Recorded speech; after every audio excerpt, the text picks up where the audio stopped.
Bahwa yang namanya hasad itu sungguh-sungguh berbahaya. Hasad itu bahkan bisa mencegah kita untuk menerima sesuatu yang paling penting dalam hidup kita. Apa yang paling penting dalam hidup kita selain nafas, selain badan, selain kehidupan? Itulah iman dan Islam. Kebenaran. Ayat ini mengingatkan kita bahwa karena hasad, karena dengki, banyak yang kemudian tercegah dari keimanan.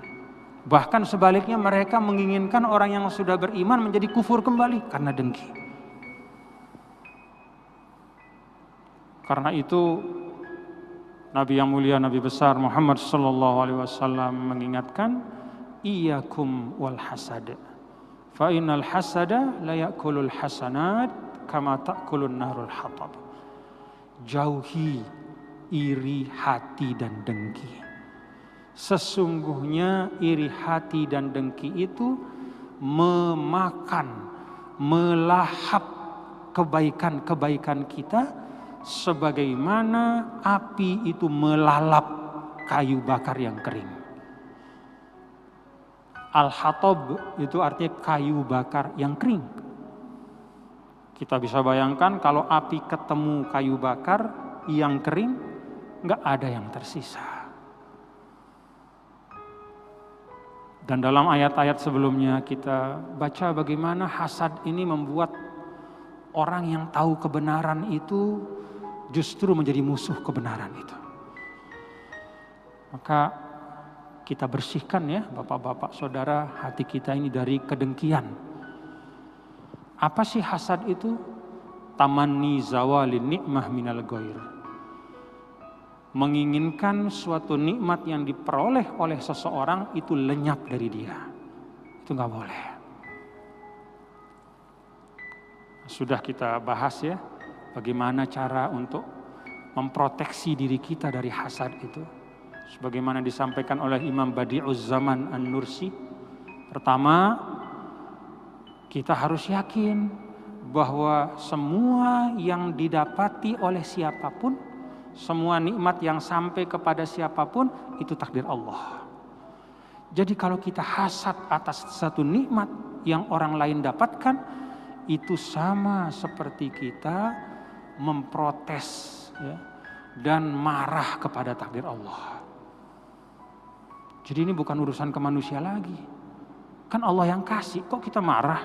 Berarti Anda marah dong sama Allah. Padahal rukun iman salah satu diantaranya adalah percaya kepada qada dan qadar. Tuh ingat ya. Jadi kalau ada orang dapat nikmat, jangan marah. Jangan sekali-sekali kita marah. Kita kesel, kita ingin nikmat itu hilang.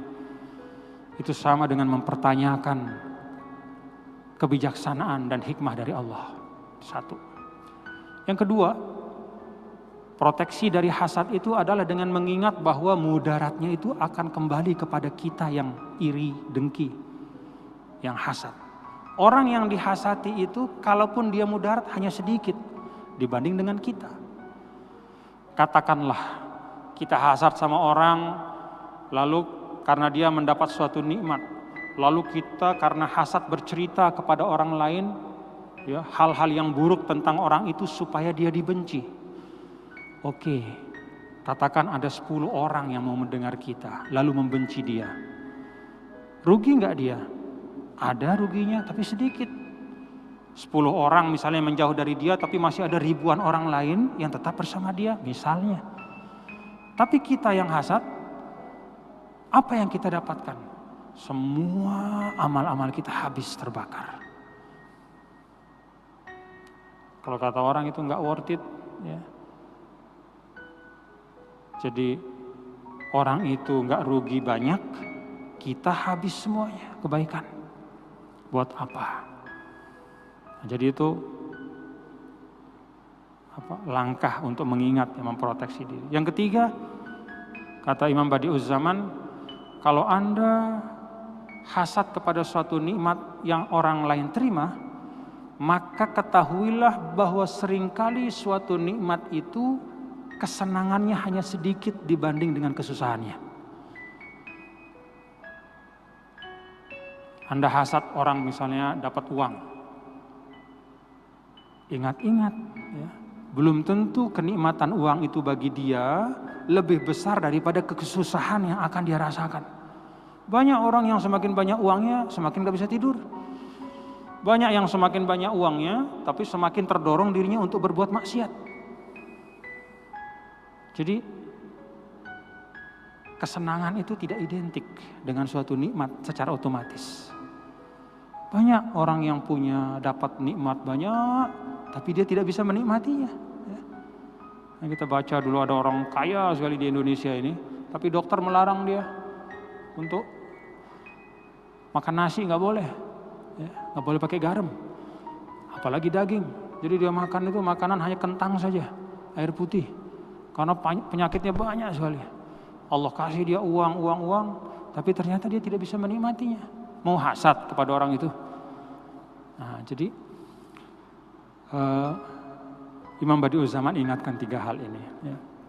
Kalau kita menyadari 3 hal ini, kita insya Allah akan terjaga dari sifat dan sikap hasad kepada orang lain. Fa'fu wasfahu hatta ya'tiyallahu bi'amrih. Maka maafkanlah dan berlapang dadalah sampai Allah memberikan perintahnya. Nah, ini juga bagian dari tuntunan Islam. Ya.